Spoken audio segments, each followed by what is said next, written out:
JDCap26 here. I just do tips and prayers and hobbies. And hi guys, how you doing today? I want to talk about my cat. My cat was in April had its paw, and it seemed he was limping. And we took him to the vet. And the vet said, put this antiseptic on for 10 days to 15 days. And we put it on, and he seemed to get better. Okay, and after that, he started limping again a lot, and he really limped really bad. His paw got, bloody and infected. Definitely brought him to the vet when you see that. We brought him to the vet.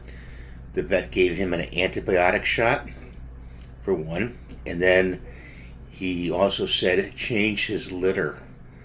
Now, we didn't realize the crappy litter we were buying, so it's definitely something that came into play that was reoccurring. Okay, so when you find a situation with your cat like that, bring your cat to the vet, make sure he gets an antibiotic shot if it's infected. And we also had an x-ray, see if anything was inside the pad of his paw. Because see, when the cat is inside all the time, their pads get soft. They're not rough like an outside cat. They build up a callus. So, I'm getting off subject here. I'm sorry, guys.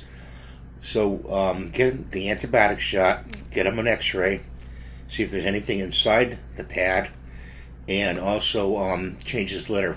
We changed it to yesterday's news, and that seems to be working good so far.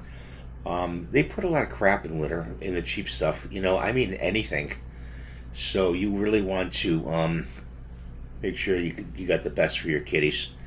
So that's what I wanted to tell you today. I hope you're having a good day. I hope you're staying safe, and hug your kitty today. Okay. So thanks for watching. We'll see you next time.